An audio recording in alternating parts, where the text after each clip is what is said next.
Rachael Ray Double R doing some double M's.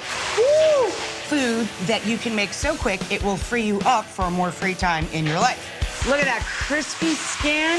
Delish. Ooh, that smells amazing. Boom! Nailed it! Hey guys, Double R right here. Now this one works in any country. The first time I made this meal, I was literally in Italy and I was cooking for the guys that are showing you me right now. So on one of the nights that I was cooking one of the meals, I decided to go rogue. I went Israeli kind of style stuff in my head. And I had invented a pasta that in my head, if I was cooking for Yotam Aralungi, I would make this for him. I do know him from the television show. He's never been to my house. I've never cooked for him in my life. So we're going to make the fake sauce I could have made for one of the world's greatest chefs on pasta, but he never came over. And we're going to start with chicken, but you could use anything. Lean lamb, thinly sliced and quickly marinated like we're about to do. Chicken, any protein you like. It would be delicious on grilled vegetables as well. We're gonna make a tahini-based sauce. Tahini is just ground. I buy mine from La Boite online, as you can see from the bottle. I love this tahini sauce. It is absolutely magic for me. And it's got a great viscosity. Like I can just give it a little shake and it's good to go. We're gonna make a yogurt tahini sauce that's gonna go on the chicken or any protein of your choice. And this is why I brought up Aralangi. So I'm reading one of his books before my house burned down. And then he sent me his books after my house burned down. And I see rose harissa in more than one recipe. So I look to the index and I'm like, I gotta make a huge batch of rose harissa and keep it in my fridge at all times forever. And the reference from Chef is, this is the brand I like.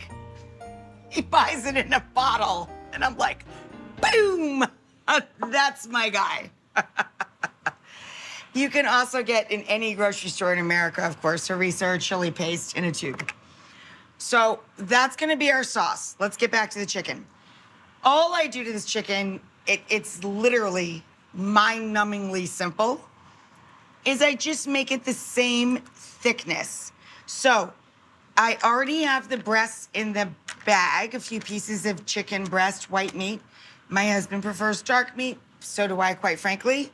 It's cheaper, it's cheerful, it's very forgiving, you can't burn it. And all we're trying to do is keep it the same thickness. And when we pound, we don't pound like you're in a bar fight, okay? You don't wanna cut the chicken.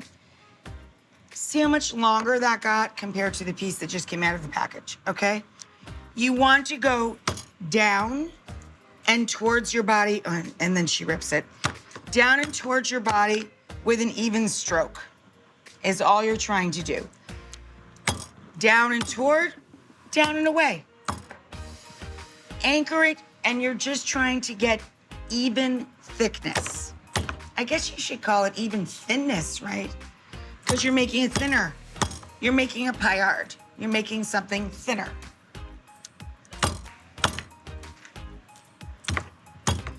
But it's not about aggression. I mean, we all joke about it. You know, you want to come home from work and you're feeling aggressive, make chicken cutlets or anything you have to pound out. But it really should not be done like that. It's like dropping a weight and dragging. Dropping a weight and dragging is really what it is. Then I'm gonna do this. Dump it in a bag.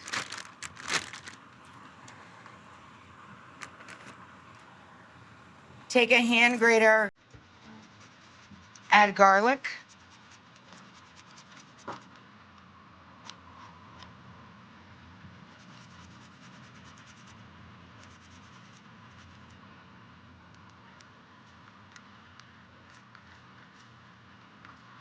Salt and red pepper or black pepper?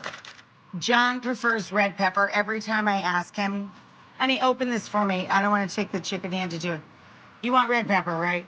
Every time I ask him, he always says red pepper. Can I have black pepper? Shut up. Do you really want black pepper? No, I want pepper. All right. Always wants red pepper. Wait, I want black. Too bad. He's that guy all the time. 20 years. That guy all the time. Salt. A few tablespoons of olive oil. I know this looks weird because we're cooking the chicken after just throwing it together with a little dressing, and you're not letting it hang out forever. It just doesn't need it. All we did was season it and add some oil. But we're going to make a delicious dressing to go on it, and it's gonna get so much stuff. It's like a hot salad. We're making a Mediterranean chicken with a ton of herbs, olives, capers, hot pickled cherry peppers, so much going on. We're gonna serve it with charred bread. You can use ciabatta, you can use pita. It's just a simple, delicious dinner that takes literally no effort. So, guess what's gonna happen after we do the squishy bag? Which, by the way, is so fun. It's kind of like silly putty when I was a kid. You rub it around. And you drop her in. And then you can't see me because of the smoke. But then you try and put it in a single layer. And you cook it till it's brown and crispy on each side. Let me get this going. I'll be back with you in a couple of minutes.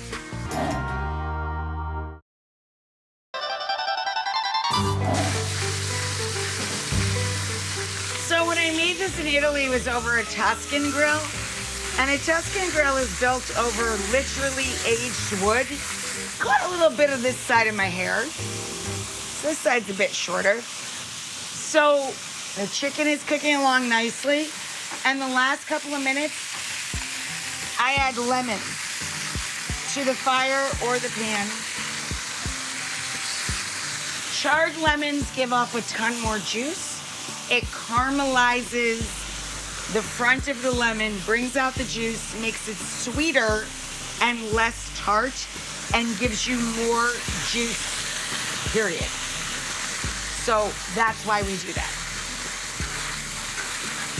When you cook inside, you can't close the lid on the grill, so you just kind of have to babysit this and turn the heat down if it's browning too quickly, because you need to cook it through completely, literally on the stovetop. Another thing that's great about a cast iron skillet though versus a grill is this will stay warm. So when the chicken is brown enough for me, all I have to do is turn the pan off and let the chicken set there, and you'll have what's called carryover cooking.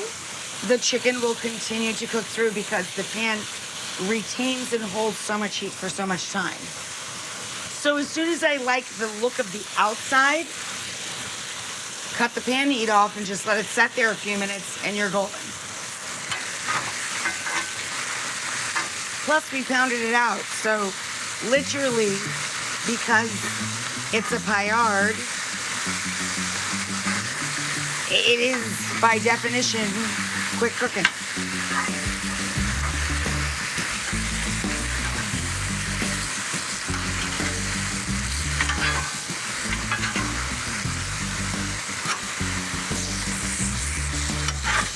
You can take this a lot more downtown than that, by the way. We just wanted an even cooking temp, like shapes, like sizes, same cooking time. If you go to a bistro style restaurant and you order chicken paillard, it's gonna be 1/8 of an inch. It's gonna be like, literally like a pizzetta, like a chicken crust for a thin pizza. It's gonna be super thin. We barely touched this. It was no effort. I just didn't do all of the mallet work on camera because I didn't want to annoy you guys. Like, it's loud. Pisses the dog off too. I do it after she goes to dog school. if I know I'm making it for dinner. I just tap all that kind of stuff, do all the prep after she goes to school.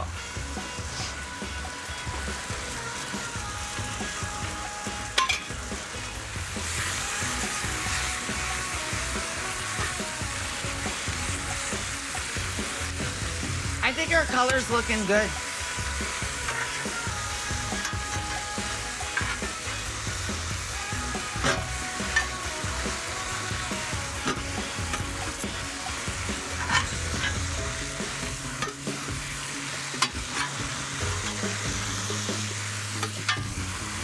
I'm gonna pull our lemons.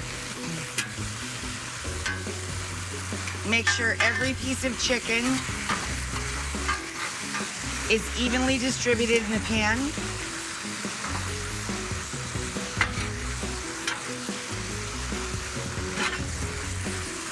I think we have good uniform caramelization and color there. I think we can let this guy just turn off and hang out.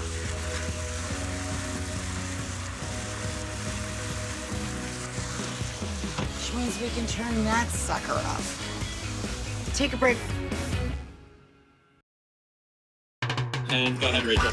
Okay, so let's make the sauce. The tahini we discussed, ground sesame paste, roast harissa honey. Hand me a teaspoon, will you please? Lemon juice.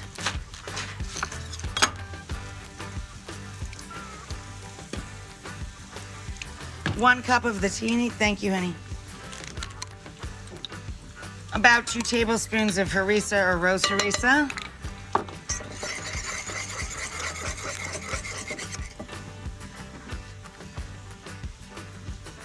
And a little bit less than your tahini of yogurt. Now, I wasn't gonna do that in the pasta, just pasta cooking water. But for this dish, I use a little yogurt. Make it more like a harissa tahini ranch kind of a thing. And it's super thick. So what do we solve that with? It's called water. Innocuous ingredient we all have access to. A little water to thin it out enough so that we can put it in a squeeze bottle and people can use it up on top of the salad without fighting with it. So it's a creamy dressing. Of course, if you wanted to make this dressing dairy-free, skip the yogurt, it's still gonna be delicious.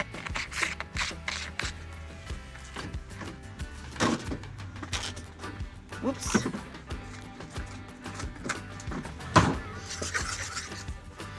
Then I'm gonna put it in a squirt bottle that you can literally get at the dollar store or online for about $1. I'm using a batter bowl so I can get it in here efficiently. If there's any dressing left, it's delicious on sandwiches, on tabbouleh, on cracked bulgur or salad. On any salad, really. It's just a delicious dressing. You just put a little bit of plastic between the bottom of the bottle and the nozzle of the bottle, and it'll stay in the fridge literally for a few weeks.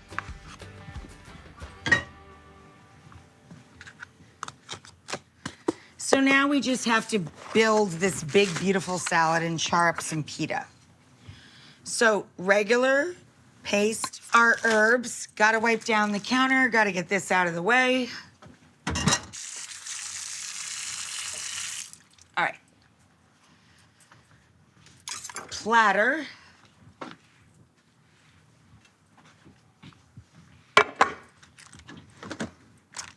For the salad, we got a lot going on here. It's not really salad, it's just grilled chicken, really, with a bunch of pita. But we're gonna take a lot of parsley. Pretty much what I have left in the house. This is it. You put away everything ready to use, and when it runs out, you go and get more. It's the same principle. So parsley stems are actually great in stock, but my freezers are so full right now. I think I'm gonna blow off the stalk and just chuck the stems today. I live in a forest. Guess where the compost is? My backyard. So we can take the parsley tops and just coarsely chop them. And I mean coarse. You want big, pretty leaves. This is more like a salad than a bunch of finely chopped herbs. And I mean that sincerely. Do not over chop this, okay? It's a scatter at best. And save a little for the top, all right? You want that kind of rustic vibe to this thing. I don't even know what to call it. It's a thing. It's just a thing. And we're gonna do the same thing with the mint.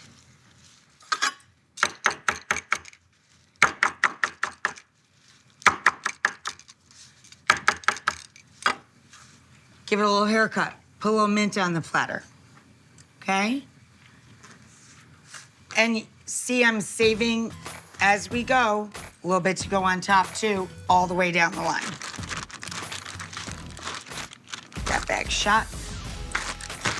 My favorite, the most underused ingredient, in my opinion. Oh, fresh dill.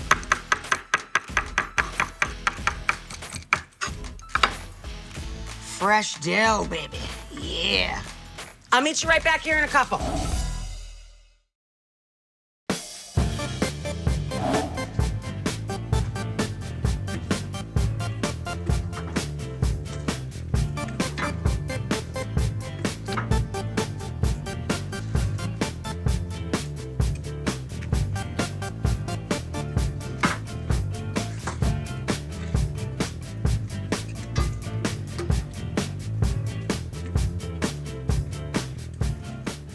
Layer in your chick. Don't leave that pan stuff. That's the good gunk. Get the good gunk. If you used a pan instead of a grill, you got some gunk going on. Get your gunk on. Now, we're gonna take our lemons over here. We're gonna scatter some capers over this guy. Now I'm gonna freak you out. You're gonna be like, why isn't she chopping them? Because I don't have to. These are pitted Charred buttery olives, and I like them looking rustic and just messed up. So all I do is literally break them over the chicken. Freaking out right now. Well, I mean, people don't like to see your hands touch food, and I don't understand that. I get that we went through a pandemic, but what you don't know goes on in a kitchen is a lot, is all I'm saying to you. My mother always told me from the time I started working in kitchens, I was about 8, that the 2 most useful things in the kitchen were attached to my arms. Use them. The charred lemon juice, whoops, cut side up so that the seeds stay with the lemon.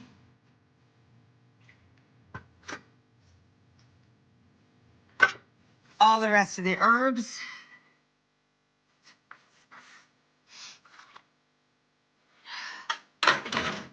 Gotta find my bench scrape.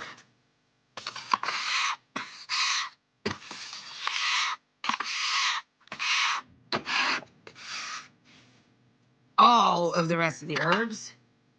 My personal favorite, sliced hot pickled cherry peppers right down the middle. And boom, the dressing. Now, you think we're done, but sadly, I have to stay with you a couple more seconds. I know you're sick of me and you just want to eat that, but you need some bread. You gotta have a wrapper. You can char bread under your broiler, or you can take family style pita, turn on a gas burner,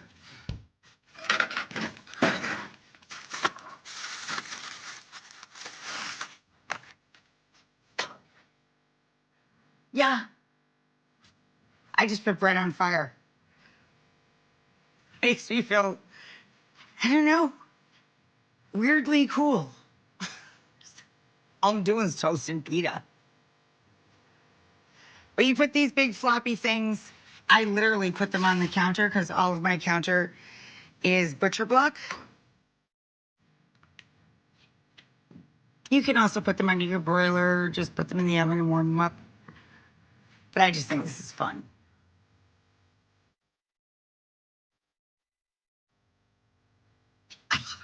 Poof like that. Very exciting.